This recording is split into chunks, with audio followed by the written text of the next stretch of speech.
Նրան տապանում հյուրընկալել եմ անվտանգային քաղաքականության հետազոտական կենտրոնի փորձագետ, քաղաքագետ Ռոբերտ Ղևոնդյանին, պարոն Ղևոնդյան, շնորհակալ եմ հրավերն ընդունելու համար։ Ադրբեջանի տարածքով Հայաստան եկած ցորենի բեռների շուրջ կարող էր այն աղմուկն ու աղաղակը չլիներ, որը կա, եթե այո, ապա ով ավելի շատ շահարկեց այս փաստը, պարոն Ղևոնդյան, իշխանությունը թե ընդդիմությունը։ Նշեմ, որ երկու կողմն էլ փաստացի այդ երևույթի վերաբերյալ փորձեցին ձևավորել որոշակի հանրային տրամադրություններ, իշխանությունը ակնհայտորեն որպես դրական երևույթ դա ներկայացրեց, իսկ ընդդիմությունը, արմատական ընդդիմությունը հատկապես փորձեց գտնել խնդիրներ դրանում եւ խնդիրներ գտնելը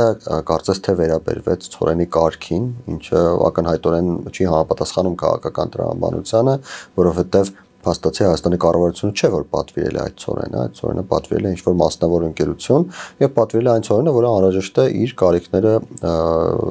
լուծելու համար, գուցե այդ մասնավոր ընկերությունը անասնակեր է արտադրում օրինակ, ես չգիտեմ թե որ ընկերությունն է եւ ինչ է արտադրում, բայց այստեղ հարցը այն է, որ փաստացի Ադրբեջանի տարածքով Հայաստան եկավ ինչ-որ ապրանք, ընդ որում ռուսները այդպես շտապեցին ըստ իրենց արդեն վաղուց հայտնի բնավորության շտապեցին, որպեսզի առաջինը իրենք լինեն, որպեսզի հետագայում կարողանան ինչ-որ դերակատար եւ երեսով տալ եւ նաեւ Հայաստանի ներսում ինչ-որ դերակատարներ խոսել այն մասին, որ սա Տրամպի ճանապարհ չէ, սա Պուտինի ճանապարհ է եւ այլն, իհարկե ամենակիչը ծիծաղելի են նմանատիպ հայտարարությունները, նույնիսկ եթե ասեն Տրամպի ճանապարհը, նույնպես ծիծաղելի է նմանատիպ հայտարարությունը, որովհետև Տրամպի ճանապարհը դա հստակ քաղաքական համաձայնության արդյունքում որոշված ենթակառուցվածք է, որը պետք է ձևավորվի տրիպը եւ պետք է գործի մեղրիում, իսկ այն ինչ տեղի ունեցավ, դա տեղի ունեցավ ընդհանուր բանակցային գործընթացում առաջընթացի հաշվին։ Թե ինչու տեղի ունեցավ, ես կանխատեսելով եւ կանխելով ձեր հարցը, տեղի ունեցավ հիմնականում այն պատճառով, որ Ադրբեջանից կային սպասումներ ինչ որ հարցում առաջընթաց ունենալու վերաբերյալ եւ Ադրբեջանում հավանաբար հաշվարկեցին, որ թեթև առաջընթացը, որը չի բերի հսկայական սպասումներ, դա բացելն է տարանցիկ փոխադրումները Հայաստանի համար, գոնե այս պահին երկաթուղու միջոցով Վրաստանի միջոցով դեպի Հայաստան, քանի որ սահմանում դեռևս փակ է հայ-ադրբեջանական սահմանը, ինչը կարծես թե տրամաբանական է, որովհետև տեսեք, մյուս երկու հատվածներում, եթե ենթակառուցվածքների հարցում չլիներ, ես առանց ենթակառուցվածքներին էլ կանդրադառնամ, մյուս երկու кейսերում իսկապես մեծ խոշոր քայլ կատարելու արդեն շեմին ենք մենք, առաջինը խաղաղության համաձայնագիրն է, որը պետք է ստորագրվի եւ այստեղ Ադրբեջանը ունի որոշակի նախապայմաններ, երկրորդը սահմանագծման սահմանազատման աշխատանքներն են, որոնք իսկապես խոշոր քայլ կլինեն, իսկ այս դեպքում փաստացի ստացվեց, որ ընդամենը ճանապարհ է բացվում Հայաստանի համար բերստանալու, ընդ որում ոչ ուղղակի Ադրբեջանից, այլ Ադրբեջանի միջոցով երրորդ երկրներից, ընդ որում նորից ոչ ուղղակի Ադրբեջանից Հայաստան, այլ Վրաստանով դեպի Հայաստան, ինչը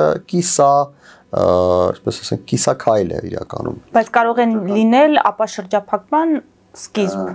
Այո, կարող է լինել ապաշրջափակման սկիզբ, կարող է լինել քայլ, որը այդ համաշխարհային սպասումը կարդարացնի, այսպես ասենք։ Ընդ որում շատ կարևոր է նաև մեկ այլ բան, որ սա քայլը, որը կարելի է հետ վերադարձնել։ Տեսեք, շատ ավելի բարդ է փակել բաց սահմանը, քան փակել երկրի տարածքով անցնող ինչ-որ ենթակառուցվածքից օգտվելու ինչ-որ մեկի իրավունքը։ Այսինքն Ադրբեջանը փորձում է կատարել քայլեր, որոնք հետագայում կարող է, եթե ինչ-որ մի բան չգնա իր ցանկացածով, հետագայում կարող է շատ հեշտությամբ հետ վերադարձնել այն վիճակին, որը եղել է։ Պարոն Ղևոնդյան, անվտանգային խնդիրների մասին էին աղաղակում, հիմա իսկապես լուրջ ռիսկեր կան այս ճանապարհի, թեկուզ Ադրբեջանի տարածքով ինչ-որ բեռների փոխադրման հարցում։ Չեմ պատկերացնում, թե անվտանգային ռիսկերը ինչպես են կապվում Հայաստանի Հանրապետության հետ։ Տեսեք, մենք արդեն խոսեցինք այն մասին, որ սա մասնավոր ընկերություն է, որը պատվիրել է այդ ապրանքը Ադրբեջանի տարածքով եկել է։ Եթե այդ ապրանքի հետ կապված լինի խնդիր, չխոսենք ցորենի մասին, սնունդը առանձին։ Եթե լինի խնդիր, ապա խնդիր ունենալու է մասնավոր ընկերությունը կամ անհատ անձը, որ կարող է պատվիրել, ենթադրենք ես կարող եմ պատվիրել ավտոմեքենա Չինաստանից եւ այն կարող է գալ այդ ճանապարհով։ Եթե այդ ավտոմեքենան թալանեն Ադրբեջանում, խնդիր կունենամ ես։ Իհարկե սա անվտանգային առումով խնդիր է, բայց պետական անվտանգության հարց չէ։ Մեկ անգամ խնդիր կունենամ, հաջորդ անգամ այդ ճանապարհով ոչինչ չեմ պատվիրի։ Ինչ վերաբերում է սնունդին, որը իսկապես մեծ հանրային նշանակություն ունի, ապա այստեղ էլ մենք ունենք համապատասխան ուրեմն պետական կազմակերպություն, ոչ առողջային կազմակերպություն, սննդամթերքի անվտանգության տեսչությունը, որի պարտականությունների մեջ է մտնում, եւ ես նշեմ, որ իրենք իրենց պարտականությունները գոնե իմ իմացածի չափով իրականացնում են, ստուգել այդ ապրանքները հետագայում նոր թույլ տալ, որպեսզի օգտագործվեն, ընդ որում ոչ միայն Ադրբեջանով եկած ապրանքները, սննդի անվտանգության տեսչությունը ստուգում է ցանկացած ապրանք, որը ցանկացած ճանապարհով ներմուծում, ցանկացած սնունդ, որը ներմուծում է Հայաստանի Հանրապետություն եւ հետագայում պետք է լայն կիրառում ստանա։ Հիմա անդրադառնանք Ալիևի հայտարարություններին վերջին, դրանք այդ նոյեմբերի 8-ի շրջանակում հաղթած նախագահի հայտարարություններ էին, թե այնուամենայնիվ Ադրբեջանի նախագահը չի հրաժարվի այդ ապակառուցողական դիրքավորումից, միայն ներքին խնդիր չի լուծում եւ ժամանակի ընթացքում այո կարող է գիտնականներին իջեցված այդ հանձնարարությամբ կեղծ թեզեր, քարտեզներ, գրքեր դնել շրջանառության մեջ եւ հասնել մի կետի ժամանակի ընթացքում գուցե 50 տարի հետո հասնել մի կետի, որ նա իսկապես կարողանա լեգիտիմացնել Սևանը, այսպես ասած, ադրբեջանական տարածք է թեզը։ Ես ցավով պիտի նշեմ, որ ադրբեջանցիները ի տարբերություն մեզ, հայերիս, կարողանում են երկարաժամկետ ծրագրեր դնել եւ այդ ծրագրերին հասնել, ծրագրերը իրականացնել։ Ամենացայտուն օրինակը դա Նախիջևանն է, տեսեք, արդեն 100 տարի առաջ, երբ Նախիջևանը Ստալինի կամայական որոշմամբ ինչպես եւ Արցախը նվիրաբերվեցին Ադրբեջանին, Նախիջևանում հայ բնակչության քանակը պաշտոնապես ավելի շատ էր, քան ադրբեջանցի բնակչության քանակը։ 1988 թվականին երբ սկսվեց Լեռնային Ղարաբաղի շարժումը, Նախիջևանում հայ չկար։ Փաստացի, տեսեք, եկեք ուշադրություն դարձնենք 1920-25 թվականներին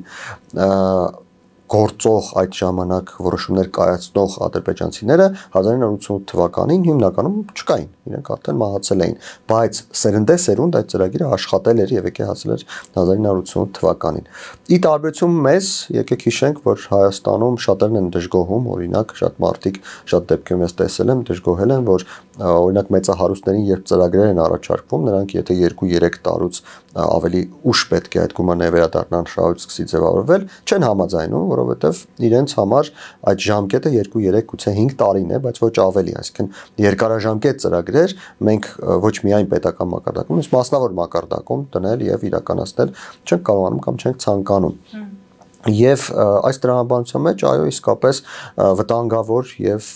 անհանգստացնող է Ալիևի նման հայտարարությունները, ընդ որում այդ հայտարարությունները ես համոզված եմ չեն վերաբերվում իր սերնդին, չեն վերաբերվում այսօրվան, եկեք մի դեպք էլ մի օրինակ էլ ես ներկայացնեմ, Դաշնակցության ղեկավարներից մեկը մեկ անգամ հայտարարում էր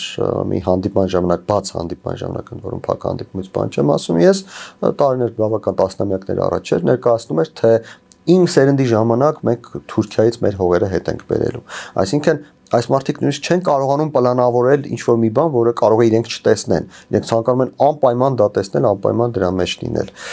Գուցե խոսքը բոլոր հայերի մասին չէ, բայց ընդհանուր առմամբ սա ազգային առանձնահատկություն է մեզ համար, ի տարբերություն, ինչպես ասացի, Ադրբեջանի։ Այո, Ալիևի հայտարարությունները չեն վերաբերում իր սերնդին, չեն վերաբերում այսօրվան, չեն վերաբերում ոչ միայն օգոստոսի 8-ի հայտարարությունների ժամանակաշրջանին, որովհետև ամեն մի քաղաքական գործընթաց ունի ինչ-որ ժամանակաշրջան, որից հետո այլ գործընթացներ են սկսվում։ Դրանք իմ համոզմամբ չեն վերաբերում անգամ այս քաղաքական էլիտաների, Ադրբեջանի քաղաքական ներկա էլիտայի եւ Հայաստանի քաղաքական ներկա էլիտայի ընդգրկմամբ եւ իշխանություն եւ ընդդիմություն, այս էլիտաների կառավարման ժամանակաշրջանին, այսինքն դրանք երրահար նպատակներ են իրենց մեջ պարունակում։ Հայաստանի Հանրապետությանը անհրաժեշտ է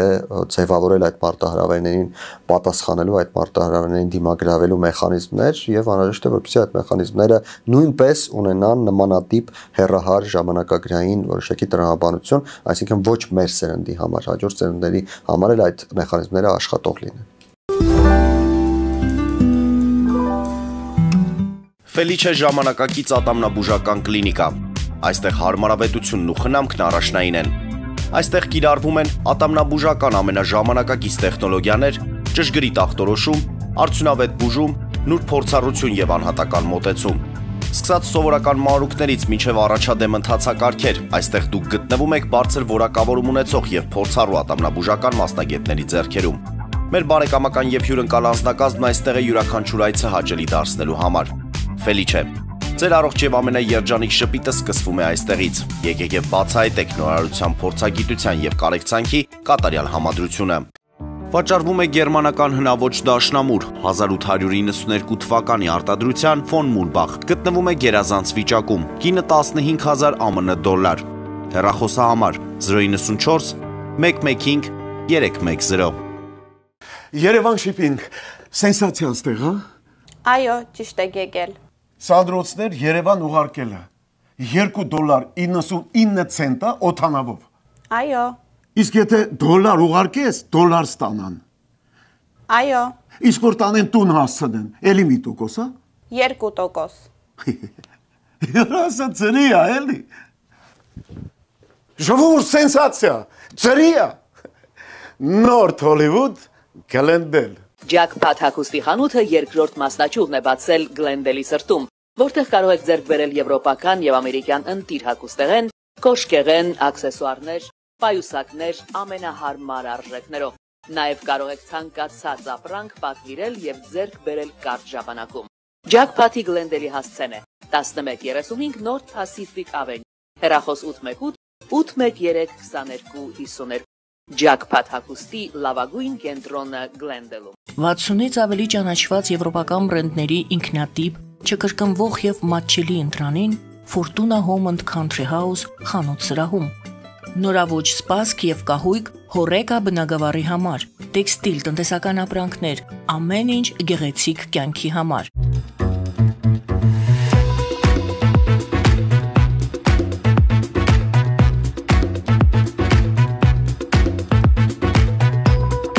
Արարատ ռեստորան, ընտանեկան եւ ընկերական ժամանցի լավագույն հասցե, սիրված արտիստներ, հյուրընկալ մթնոլորտ, հարուստ ճաշացան, անմահական խորտիկներ։ Արարատ ռեստորան, հասցեն անփոփոխ, սիրով սպասում ենք ձեզ։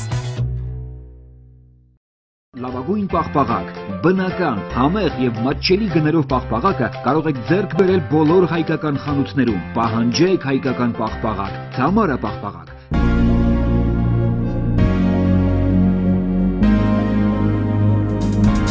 Տպագրեք ձեր գիրքը Նոյան տապան տպագրատանը, ինչպես նաև թերթեր, ամսագրեր, բուկլետներ եւ այլն։ Հասցեն քաղաք Երևան, Իսահակյան 28 առաջին հարկ։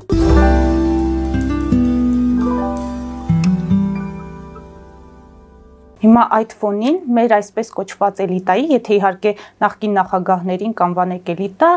մեր էլիտայի նույն ժամանակահատվածում հարցազրույցներ տվեցին, հայտարարություններ արեցին։ Դուք տեսաք այդպիսի գոնե ակնարկներ, որ երկարաժամկետ կտրվածքով կարող ենք իսկապես մեր պետության շահերից բխող պլաներ կազմել եւ սպասարկել։ Իհարկե ոչ,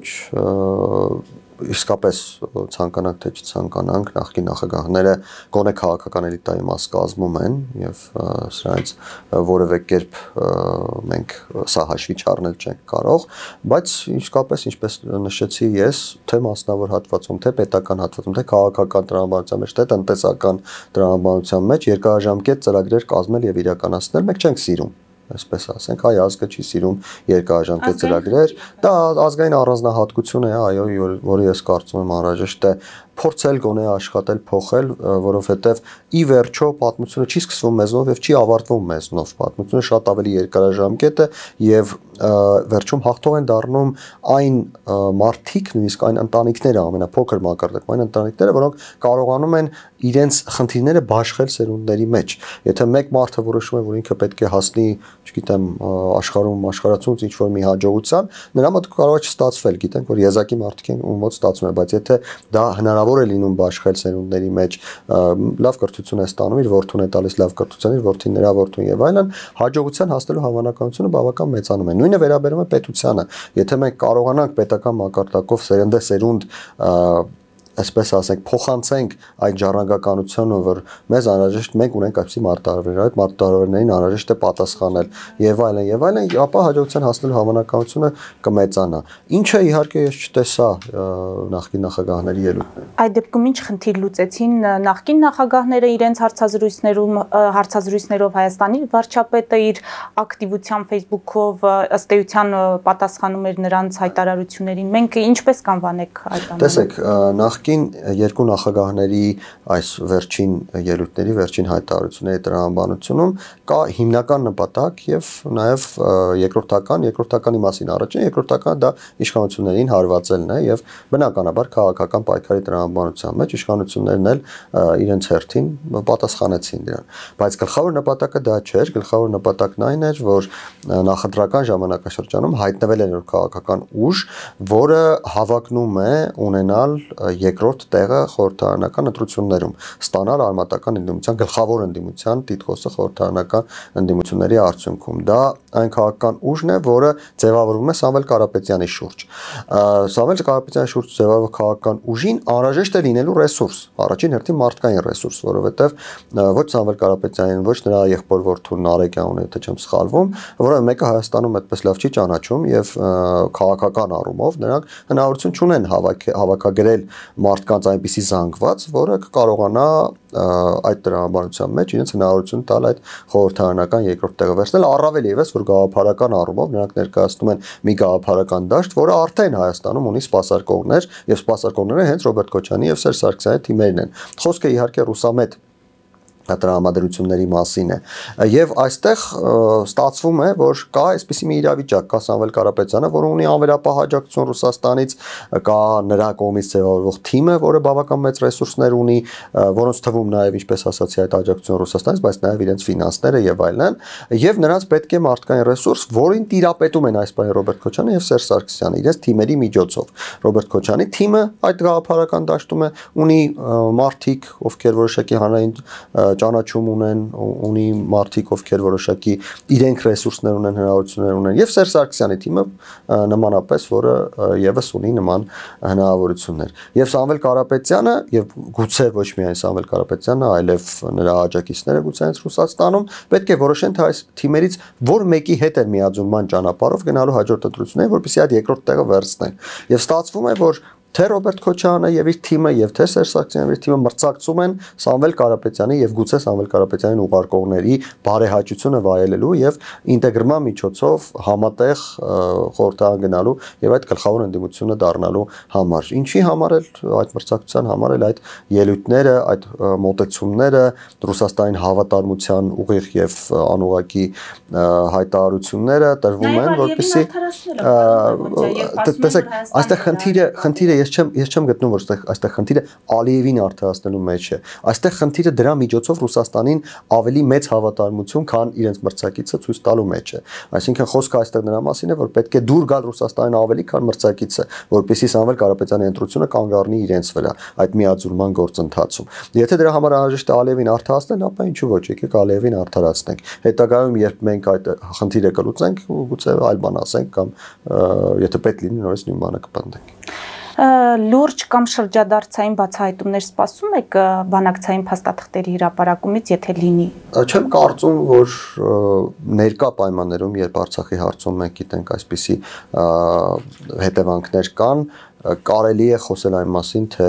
մի շրջադարձային իրադարձություն է եղել, որի մասին Հայաստանի ժողովուրդը կամ ընդհանրապես համաշխարհային հանրությունը տեղյակ չէ։ Մեծ հավանականությամբ ինչ որ մանրամասնություններ կլինեն, որոնք միջև հիմա փակ են հանրության համար, բայց գլխավոր հարցերը, գլխավոր մոտեցումները, գլխավոր առանձնահատկությունները, որոնք բերեցին այս հետևանքին, արդեն բազմաթիվ անգամ վերլուծված են, ներկայացված են, ցավոք սրտի ազգային ժողովում ձևավորված հանձնաժողովի զեկույցը այդպես էլ չքննարկվեց ազգային ժողովի բաց նիստում եւ որոշ բաներ, որոնք կարող ենք մենք տեղակայել, դրանց մասին այդպես էլ չտեղեկացանք, հանրությունը չտեղեկացավ, բայց մյուս կողմից պետք է նշել, որ այստեղ եւս ես չէի սպասում այդպես աշխարհացունց ինչ որ բացահայտումներ։ Ամփոփենք մեր զրույցը, պարոն Ղևոնդյան, խորանում է հոգեվորականություն, իշխանություն առճակատումը, այսօր քննչական կոմիտեի են կանչել եւս 8 հոգեվորականների։ Հիմա ինչ գնահատական կտակ կատարվողին, սահմանադրական կարգի տապալում պնդում կա, որ Նիկոլ Փաշինյանն է անում, մյուսները ասում են բռնաճնշումներ են, ուղիղ ճնշումներ կաթողիկոսի եւ նրան աջակցող հոգեվորականների նկատմամբ։ Տեսեք, գոյություն ունի սահմանադրությունում հստակ նշված է եկեղեցին անջատ է պետությունից։ Սա չի ենթադրում միայն այն, որ պետությունը եկեղեցու գործերին չպետք է միջամտի, սա ենթադրում է նաև այն, որ եկեղեցին պետության գործերին չպետք է միջամտի։ Եթե խախտվել է սա մի կողմից, նորմալ է, որ դա խախտում է նաև մյուս կողմից։ Այսինքն ստացվում է, որ եթե եկեղեցականները հայտարարելով, որ իրենք պետության մաս են, ինչի հետ ես ամբողջապես համաձայն եմ, կարող են քաղաքական գործունեություն իրականացնել, ապա պետական գործիչներն էլ հայտարարելով, որ իրենք հայ առաքելական եկեղեցու հետևորդ են, ինչի հետ նորից ես համաձայն եմ, կարող են եկեղեցու գործերի որոշակի միջամտություն ունենալ որպես անհատ անձինք, բայց ոչ որպես պետական պաշտոնյաներ, ինչի մասին նրանք հայտարարում են։ Նույն տրամաբանությունը կա նաև եկեղեցու գործունեության մեջ, եկեք հիշենք, որ Բագրատ Գալստանյանը հայտարարում էր, թե սառեցրել է իր եկեղեցական գործունեությունը, քանի որ քաղաքական գործունեության մեջ է մտել։ Այսինքն երկու կողմերը փաստացի օրենքի տեսակետից գոնե ինձ որպես ոչ իրավաբան, որպես մակերեսային գնահատմամբ, օրենքի տեսակետից գործում են ես կգնահատեի սա օրենքը խախտելու եւ չխախտելու եզրագծին։ Մյուս կողմից գոյություն ունի որոշակի քաղաքական տրամաբանություն, արդեն որպես իմ մասնագիտական դաշտ ես ներկայացնեմ, քաղաքական տրամաբանությունը հետեւյալի մասին է. եթե որևէ դերակատար, դա կլինի եկեղեցական, դա կլինի բիզնեսմեն, դա կլինի, չգիտեմ, մշակութային գործիչ, ով ուզում է լինի, մուտք է գործում քաղաքական դաշտ եւ հասցնում է քաղաքական հարված, ապա քաղաքական տրամաբանությունը հուշում է, որ նա ստանալու է պատասխան քաղաքական հարված։ Հիմա եկեղեցին արել է այդ գործողությունը, փաստացի եկեղեցու հոգևորականները արել են այդ գործողությունները, նրանցից մի քանիսը մուտք են գործել քաղաքական դաշտ եւ հարված են հասցրել ներկայ իշխանություններին եւ քաղաքական տրամաբանությամբ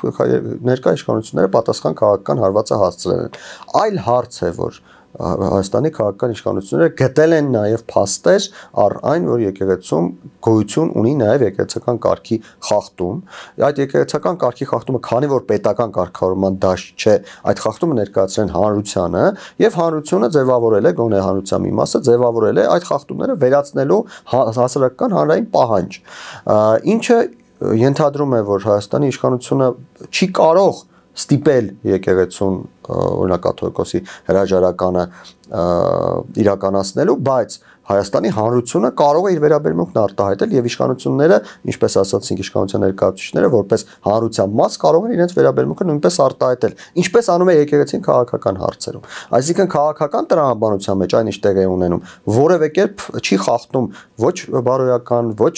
իրավական քաղաքական առումով, որևէ սահման չի խախտում։ Գուցե իրավական տրամաբանության մեջ, ինչպես ասացի, այդ եզրագիծը որևէ տեղում որևէ կողմը հատել է, բայց դրա գնահատականը պետք է տան իրավաբանները։ Իսկ հանգուցալուծումը դուք ինչպես եք տեսնում։ Ես կարծում եմ հաշվի առնելով ներկայում ուժերի հարաբերակցությունը, հանգուցալուծումը լինելու է կաթողիկոսի հրաժարականը։